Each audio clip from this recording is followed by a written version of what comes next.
Before you hear anything else, I want you to stop for just a second. Not to adjust your volume, not to skip ahead. Just pause dot, because if this story has found you instead of you searching for it, there's a reason for that. And I know how dramatic that sounds, but I didn't believe things like that either. Not until my own life proved me wrong dot. My name is Elena Moore. I'm 32 years old. And this isn't a story I ever imagined telling out loud, especially not to people I've never met. But some truths don't stay quiet forever. They wait. And then one day, they demand to be heard. This is not a story about scandal. It's not about recklessness. And it's definitely not about excitement for the sake of excitement dot. It's a story about how silence can change a person. How loneliness doesn't always look dramatic. And how the most dangerous moments in life often arrive disguised as ordinary days. For most of my 20s, I believed I had life figured out. I thought happiness was something you built carefully, piece by piece, by making the right choices. Go to college, find someone stable, get married, buy a house, create routines, avoid chaos, avoid mistakes. I followed that blueprint perfectly. I married Daniel Moore, the man I've been with since my final year of university. Daniel was kind in the way people trust instantly. Calm, responsible, thoughtful. He planned everything from our finances to our vacations weeks, sometimes months in advance dot. Being with him felt safe, predictable, certain. And back then, I believed certainty was the same thing as happiness.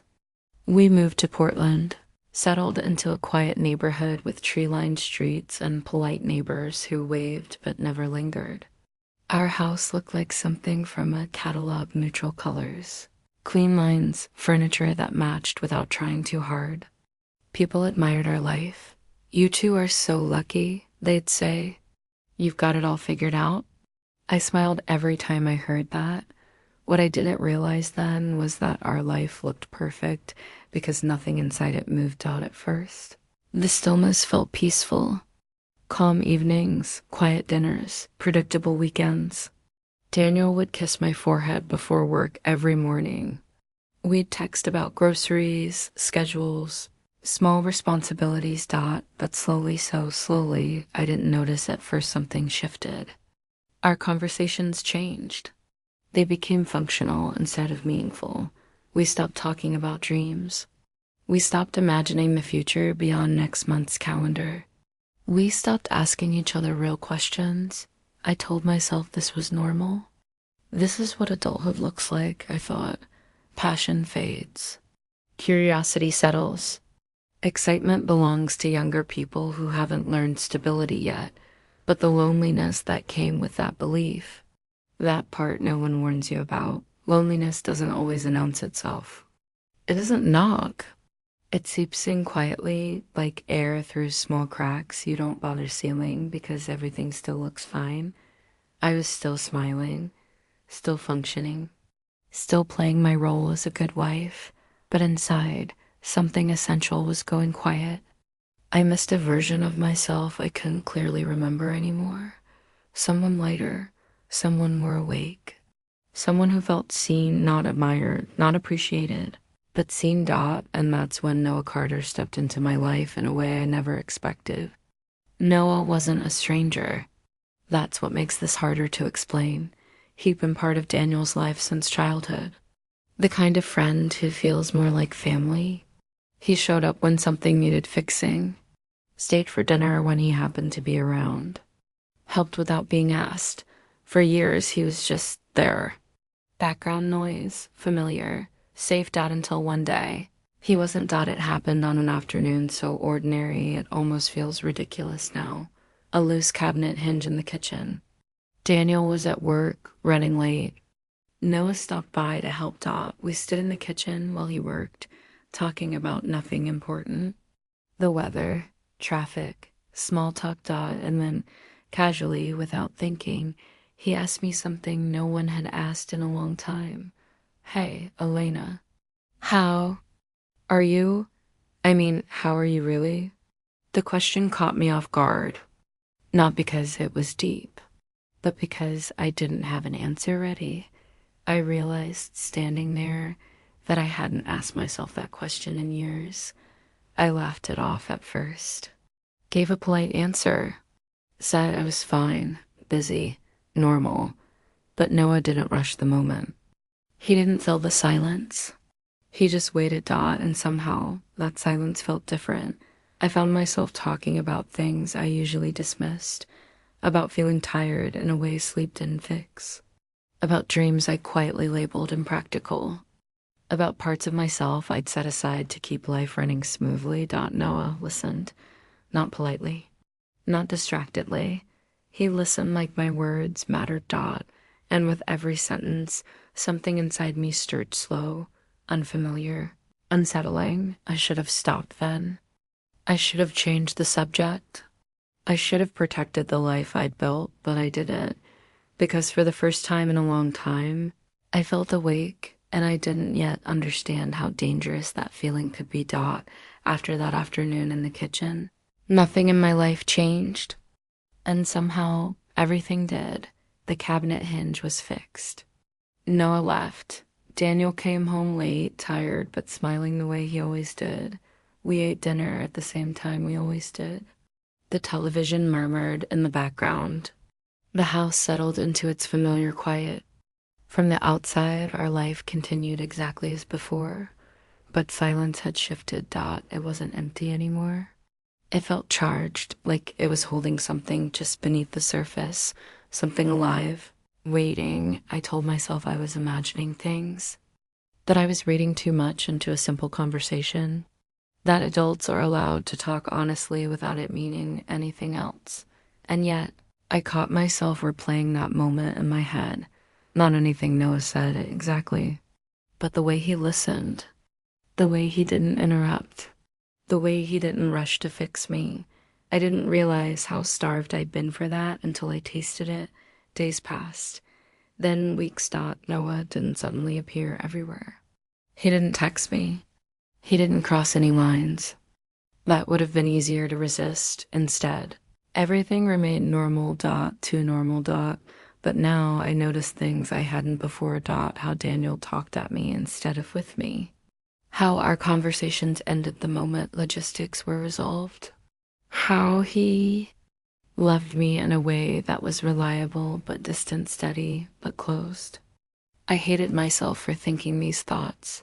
Guilt arrived before anything else did. That's the cruel part no one prepares you for. Guilt doesn't wait for action. It shows up the moment your heart begins to lean, when curiosity lingers, when a thought stays longer than it should. I told myself I would stop thinking about it. I told myself it meant nothing, but restraint doesn't erase desire. Sometimes it sharpens it. The next time I saw Noah was at a small gathering, nothing special. A few friends. Casual conversation. Laughter that felt harmless on the surface, but now awareness hangs between us. Not tension exactly. Recognition. We spoke in brief moments. Safe topics. Neutral words. And yet every exchange felt heavier than it should have. When our eyes met across the room, something unspoken passed between us. Not intention, not a promise, just acknowledgement. I started becoming more aware of myself in ways I hadn't been in years. The way I spoke, the way I laughed, the way I existed in space, that scared me because I wasn't trying to impress him. I was trying to remember myself. At home, Daniel remained unchanged, steady, predictable, kind. And that somehow made everything worse. There was no villain in my marriage. No betrayal, no cruelty. Just a quiet distance that had grown so gradually we hadn't noticed it forming. One evening, Daniel sat beside me on the couch, focused on his laptop. I was telling him about my day, something small, unimportant, and he nodded without looking up. He said. That makes sense. And that was it. I stopped mid-sentence without realizing it. He didn't notice. I sat there, staring at the wall, feeling something inside me tighten. That was the moment I understood the loneliness wasn't temporary. It was structural. A few days later, Daniel mentioned a small issue in the house, a slow drip from the kitchen faucet. Almost casually, he said, "I'll ask Noah to take a look at it."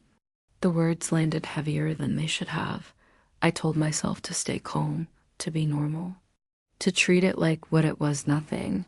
When Noah came over, it was broad daylight. Ordinary, innocent. We stood in the kitchen again. History repeating itself in a way that made my chest feel tight.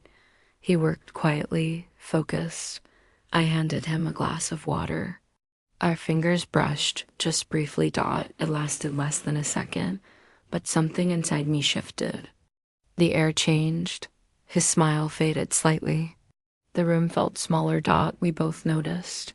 That's the moment a line appears. Clear and bright and dangerous.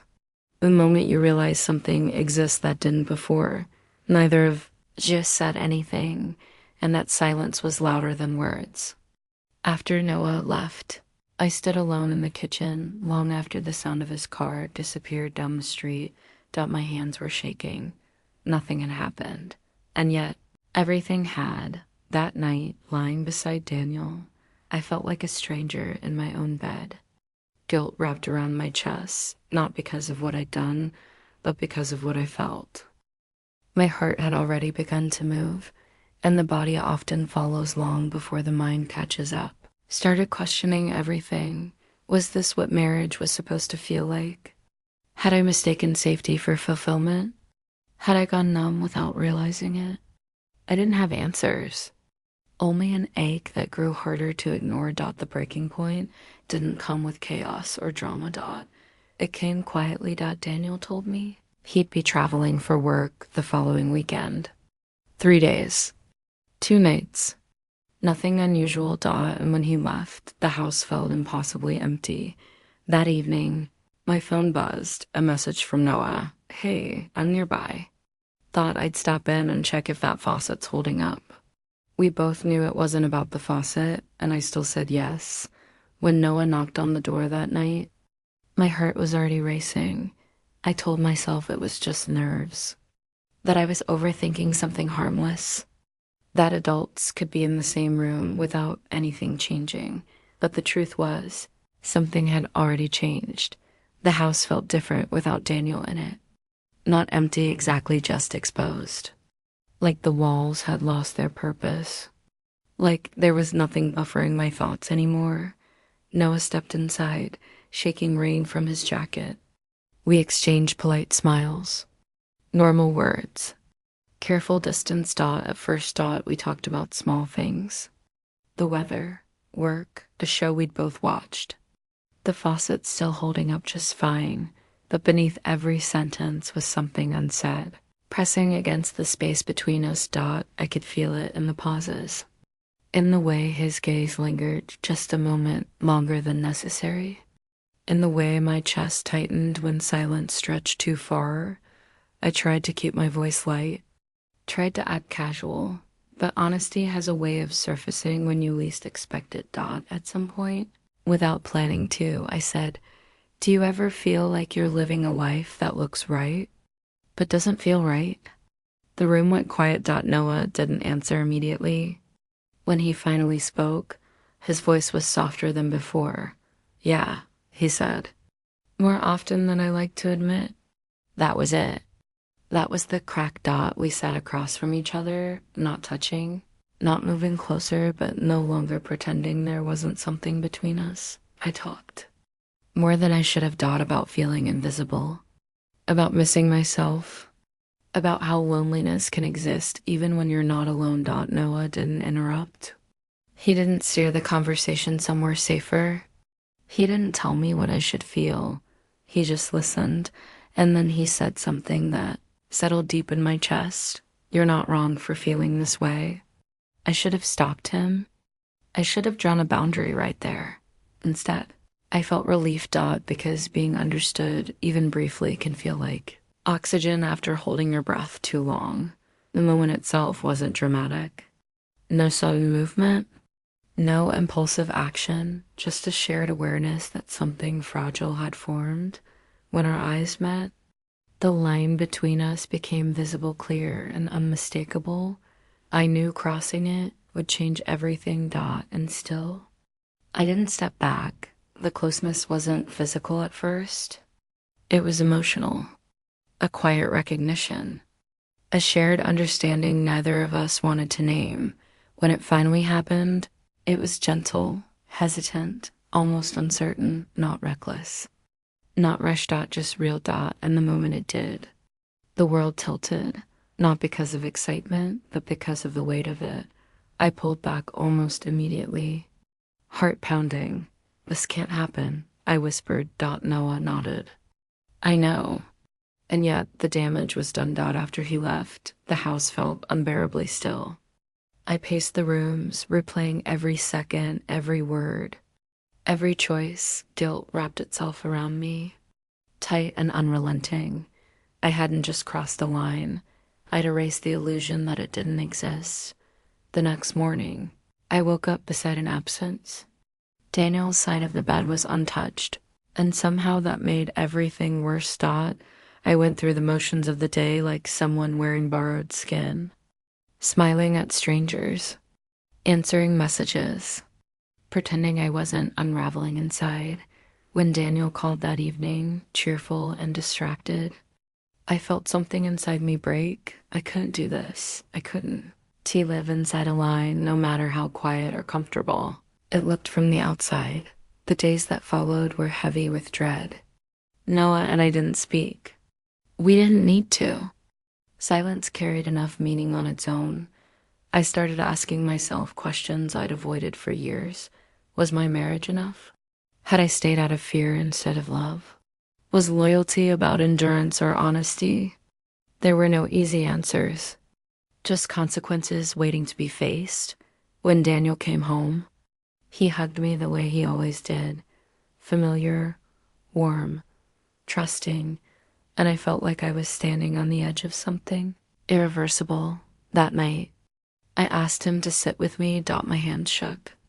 My voice almost failed me. There's something I need to tell you, I said. He looked at me, concerned, flickering across his face, and in that moment, I understood something with painful clarity. Truth doesn't always arrive to destroy you. Sometimes it arrives to end a version of your life that was already gone. When I finally spoke, the room felt unbearably quiet. Daniel sat across from me, waiting. He wasn't angry. He wasn't defensive. He was simply present, and somehow that made everything harder. I need to be honest with you, I said. My voice shook, but I didn't stop. Not because I want to hurt you, but because I can't keep pretending anymore. I told him enough. Not every detail, not every moment, but the truth of what mattered. That I had crossed an emotional line. That I had felt something I didn't understand. That I had let myself drift somewhere I shouldn't have. Daniel didn't interrupt. He listened the way he always had, quietly, steadily. When I finished, he stared at the floor for a long time. Then he said something I wasn't prepared for. This changes everything. There was no accusation in his voice, no shouting, just grief, and that somehow hurt more than anger ever could. The days that followed were heavy and slow.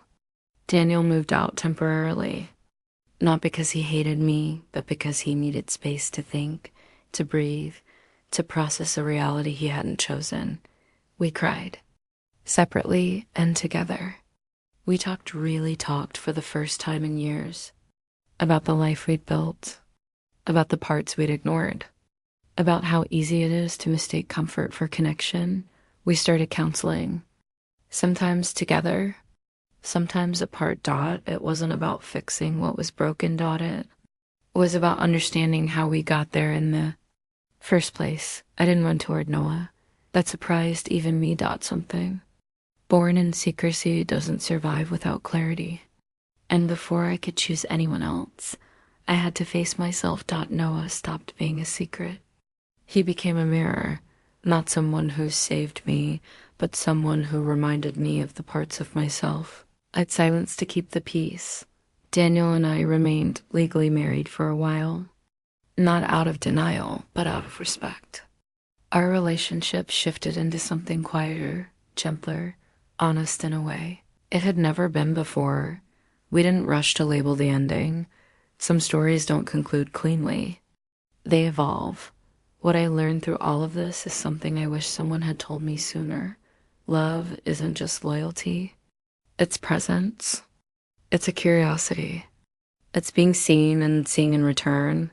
Staying silent doesn't make you strong. Ignoring yourself doesn't make you. Noble dot and desire real desire isn't something. Shameful dot, it's a signal.